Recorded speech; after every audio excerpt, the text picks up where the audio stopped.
Come on, it's Christmas, can't you just cooperate? My husband, Henry, kept insisting, but the pain in my stomach was so overwhelming that I could hardly think. Wait, something's really wrong. My stomach hurts so much. I tried to explain, but he just wouldn't listen. Give me a break, you're probably faking it, you're so pathetic. Please, I'm serious. If I end up in the hospital, I won't be able to take care of our daughter. Come home now, you need to stop this. I told you not to embarrass me in front of the relatives. Don't ruin my reputation, just deal with the stomach pain, he shouted before abruptly hanging up. Drained from the call, I sank down, only to feel a sudden wetness beneath me. Oh no, my water just broke. Panic set in as I realized I couldn't move, the pain was too intense. I needed to clean up, but all I could think about was our daughter. As I struggled, our daughter Lily, sensing something was wrong, walked into the room. Mom, what's going on? My name is Emily, I'm 35, and I work in an office. I live with my husband, Henry, who also works in an office, and our daughter, Lily, who's in 3rd grade. I had Lily when I was 24. And after not being pregnant for years, I thought it would never happen again, but here I am, 9 years later, expecting another child, due in January. It was unexpected, but my heart is full of joy. Lily is ecstatic about becoming a big sister. I'll help take care of the baby, she beams. But there's one person who isn't happy about the pregnancy, Henry. I'm currently on maternity leave, and he constantly grumbles. You're just lounging around, eating for free. Whose child does he think this is? It's ours. Plus, I'm still getting paid during my leave. I avoid arguing with him to spare his pride, but lately, Lily has been standing up for me. She's got a way with words that often leaves Henry speechless. Mom's taking a break because she's having a baby. Giving birth is hard work. Dad, something you wouldn't understand. She's still doing all the housework, even while pregnant. Why are you being so mean to her? Henry, caught off guard and embarrassed, usually retreats to his room with a flushed face. Thanks to Lily, I've been spared Henry's nightly criticisms. She's been reading pregnancy and childbirth books with me, and I couldn't be prouder of how smart she's becoming, but I still feel guilty that she's witnessing our arguments. I know she'd much rather see us getting along. I've always made an effort to stay on top of housework, partly out of guilt because Henry works so much, but then something happened that changed everything. Henry has a deep attachment to his childhood home and insists on visiting for holidays and other special occasions. If he went alone, it wouldn't bother me, but he always demands that I come with him, insisting that it's my duty as his wife. Don't embarrass me in front of the relatives, he'd say, completely dismissing my feelings and dragging me along. The drive to his parents' house is 6 hours long, so we always stay overnight. My in-laws have been considerate, suggesting, it must be hard to come every time, let's just gather for Christmas. But Henry would stubbornly respond, don't you care about the home I grew up in? I tried reasoning with him. Just because we respect your parents' home doesn't mean we have to visit every single time. Isn't it a bit much to go back so often? But he would counter with, it's the home I grew up in. Showing up with my wife and kids is how I honor my parents. Are you trying to stop me from doing that? We clashed over this many times. When our daughter was born, I developed high blood pressure from the pregnancy. I collapsed at my in-laws' house and ended up in the hospital. Yet Henry insisted we return for the next Christmas. I just want to stay home this time. We don't know what could happen, I pleaded with him. Pregnancy isn't an illness. You're worrying too much, he retorted.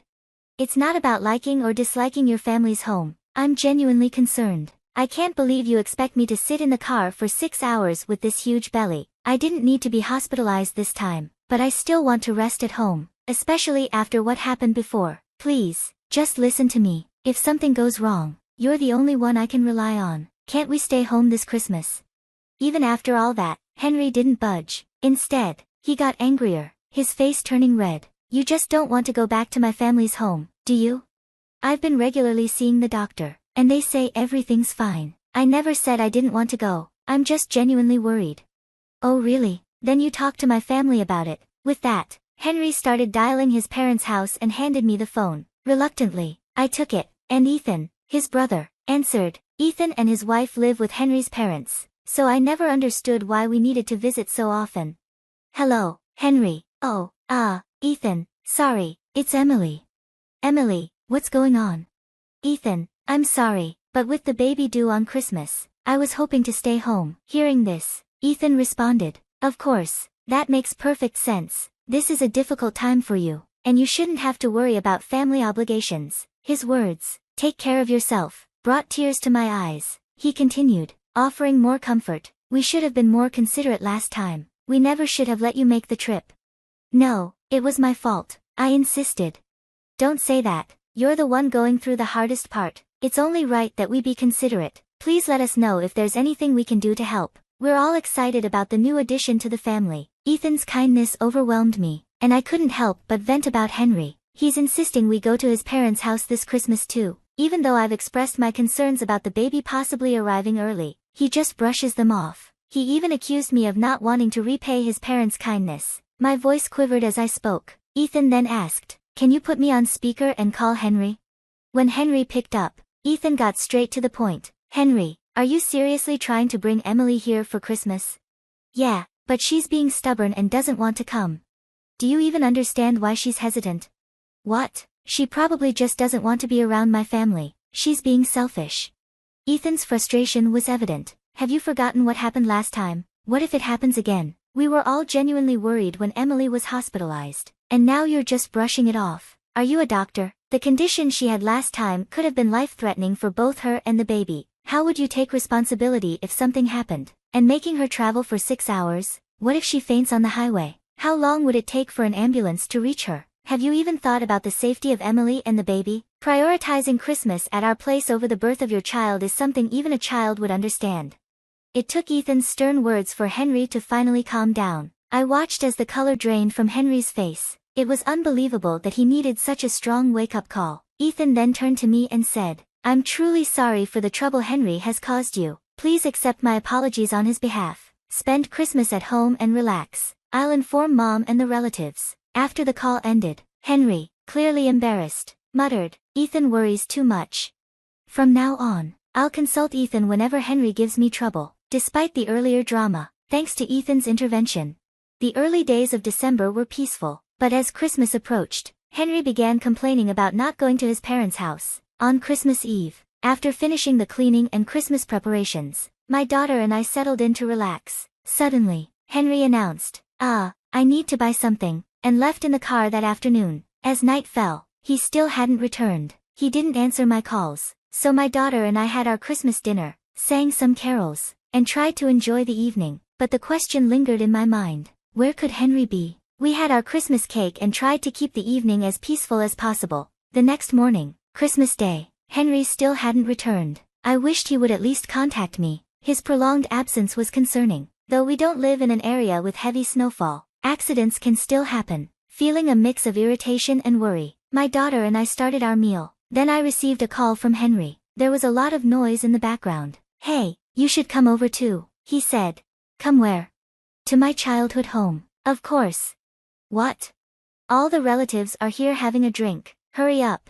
It turns out Henry had gone to his parents' house on Christmas Eve. "You said you were going shopping. Was that a lie?" "I don't know, but I might eat your portion too," he slurred, clearly drunk. After all my pleas, he hadn't understood a thing. My daughter looked worried, so to avoid a fight, I took the call to another room. "Just ask Ethan or a relative to drive you home," I said. Suddenly, a sharp pain hit me, but before I could process it, Henry's tone grew more irritated. "Hey, what's with that attitude? I've been putting up with your whims. Cooperate for once. It's Christmas." All I had asked was for him to be patient this Christmas, but he hadn't been cooperative at all. "It's embarrassing if everyone's here and we're the only ones missing," Henry continued, but I was too distracted by the intensifying pain. "Wait, I'm in a lot of pain right now. It's getting worse," I tried to convey, but Henry wouldn't listen. "Really? You're probably faking it. You're so deceitful. It really hurts. If I end up in the hospital, who will take care of our daughter? Come home now." "You stop it. I told you not to embarrass me in front of the relatives. Don't tarnish my reputation. Just bear with the pain," Henry shouted before abruptly ending the call. Exhausted from my argument with Henry, I collapsed, only to feel a sudden wetness below. Oh no, my water broke. I tried to move, but the pain was becoming unbearable. I needed to clean up, but more pressing was the thought of what to do about my daughter. In the midst of my agony, Lily, looking anxious, entered the room. "Mom, where's Dad?" "Sweetie, can you come here for a moment?" "What's wrong, Mom?"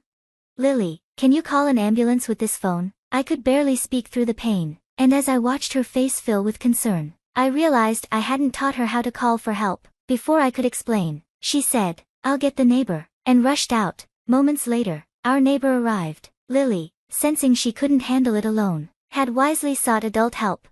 "Emily, are you alright? I'll call an ambulance right away," our neighbor said as they dialed for help. I felt immense relief knowing we had such supportive neighbors. Lily held my hand, trying to comfort me as we waited. The neighbor also contacted my parents. When the ambulance finally arrived, I gave birth later that day to a healthy baby boy, though a bit early. The next day, my parents arrived at the hospital. I tried to reach Henry, but he was unreachable and nowhere to be found. He only appeared after New Year's, brought by Ethan. Although Ethan wasn't directly involved, he apologized for the delay. "I'm sorry for being late." Henry turned off his phone on Christmas. I didn't realize what had happened until now. Henry, who had been sulking, reacted with surprise. "What? You think you can talk about divorce?" Ethan, clearly taken aback, responded, "Henry, what are you saying? Emily is just exaggerating. She wants attention." Just then, the door opened. "What did you just say?" It was my father, who had just returned from lunch with Lily. Henry looked visibly shaken. "Henry, do you always speak to my daughter like that?" "No, I mean. Answer me." My father's anger was palpable. "My daughter was in pain, and you accused her of faking it. Seeing her now, can you still say that?" "Enough. She will stay with me for a while, and you won't see her or the baby, understood?" Henry seemed to finally realize the seriousness of his actions. "But who will take care of me while I'm at work?" "I've reconsidered my earlier thoughts. He's truly irredeemable. Do it yourself." She managed work and house responsibilities even before her maternity leave, right? "If you're an adult, you should be able to handle it," my father scolded Henry. Henry tried to argue, but Ethan intervened. "I am truly sorry for Henry's behavior. Congratulations on the baby, though it's late. Please accept this gift." Ethan handed me a present and then left with Henry. "Dad, I'm sorry for the trouble. When he asked for your blessing, I thought he was a trustworthy man. I spent some time recovering at my parents' house, and fortunately, my daughter was on winter break. After about 2 weeks, I returned to the house with my father. I left our baby boy and daughter in my mother's care. Upon arriving, I was met with the sight of Henry and a house in disarray, littered with trash. It was clear he hadn't cooked. Fast food and delivery boxes were strewn about. We sat in the living room, with my father joining us, and I began the conversation with Henry. "Frankly, I want a divorce," I said, handing him the divorce papers. "You're serious about this? Henry, can't you even thank me for giving birth?" "Oh, what? It's natural for a mom to give birth. It's not like you're working." Henry's attitude was appalling from the start. My father's expression grew stern as Henry continued his nonsensical remarks. "So, the baby's a boy, huh? Then I don't want a divorce. I've always wanted a son. I'll raise him to be a baseball player. Didn't Ichiro become a star because he practiced with his dad? I want to do that." I was stunned. What did he think of his own child? "I don't think Ichiro's dad saw his son as a means to fulfill his own dreams," I said. Before I could say more, the living room door burst open. I tried to be patient, but I can't listen to this nonsense any longer. It was my mother-in-law. Henry looked shocked by her sudden arrival. "Henry, get a grip. Who do you think manages everything while you work stress-free? Who takes care of the kids, cooks every meal, and keeps this house running? It's all thanks to Emily. Look at the state of this house after just 2 weeks without her. You're ungrateful. Divorce is the only option. Don't cause Emily any more trouble." My mother-in-law's outburst left Henry speechless. He signed the divorce papers without further protest. With the help of a lawyer, I ensured Henry would pay child support for both our daughter and son. As for Henry's current situation, he's been sent back to his parents' house, where he's being retrained by his mother and Ethan in daily chores and cooking. He seems to struggle with the housework and frequently complains about wanting to escape. It's ironic how the man who once loved being at his parents' house now dreads it. On the other hand, I completed my maternity and parental leave and returned to work. Thanks to the generosity of my in-laws, I received the house Henry and I had lived in as part of the property division. I'm truly grateful for their kindness, as they didn't want my daughter to transfer schools and feel isolated. My daughter is understandably disappointed in Henry and is refusing to see him, even though we've just divorced. I have no plans for our son to see him either. I think it's best if Henry's parents deal with him for now. Perhaps one day, if he changes his ways and the kids want to see him, I might consider it, but that day may never come. Regardless, I'm determined to raise our children right. I'll work hard today and every day for their sake.